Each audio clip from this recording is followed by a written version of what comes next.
Europe 1, 9h02. Voilà, comme on parle beaucoup avec Vincent Lindon, on est un peu en retard. C'est la morale de l'info avec vous, Raphaël Antoven. Bonjour Raphaël. Bonjour Thomas. Vous revenez ce matin sur le gigantesque malentendu dont vous-même avez fait les frais après votre chronique d'hier, journée mondiale contre l'homophobie, sur l'idée que l'homosexualité était un refus de l'autre. C'est un droit de suite ce matin. Oui Thomas, vous vous souvenez que j'attaquais cette idée Évidemment. Ben oui, mais seulement des gens qui n'ont pas écouté la chronique ont cru que puisque j'en parlais, je défendais l'idée que l'homosexualité c'est un refus de l'autre. Ce qui est donc faux, ils n'ont pas très bien écouté.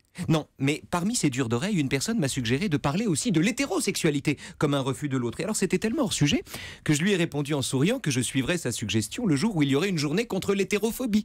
C'est-à-dire jamais. Bon. Bah non, pas bon. Pas bon du tout.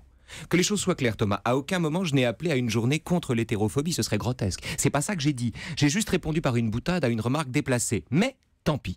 Twitter, qui n'est pas une arme de destruction massive, mais de destruction individuelle, décida qu'en appelant à une journée contre l'hétérophobie, j'étais une ordure, une raclure, un mâle blanc, un irresponsable connard, et je reste poli parce qu'on est à l'antenne, qui crachait à la figure des gens persécutés en Tchétchénie et ailleurs à cause de leur orientation sexuelle. Alors qu'il y a 2 semaines, pour être honnête, vous dénonciez vous-même l'extermination des homosexuels qui est en cours en Tchétchénie et dont on ne parle pas assez. Et dont on ne parle pas assez. Mais peu importe le fait que je le fasse, sur les réseaux sociaux, la réalité ne compte pas. Et c'est ça qu'il faut dire, et c'est ça que je veux dire.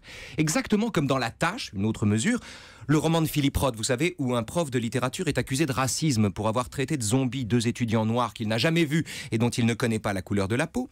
Des milliers de trolls politiquement corrects, que la haine empêchait de voir qu'à aucun moment je n'avais tenu les propos incriminés, se sont jetés sur moi pour souhaiter ma mort tout en me faisant la morale, avec l'avidité d'une meute qui tombe sur un os de mammouth.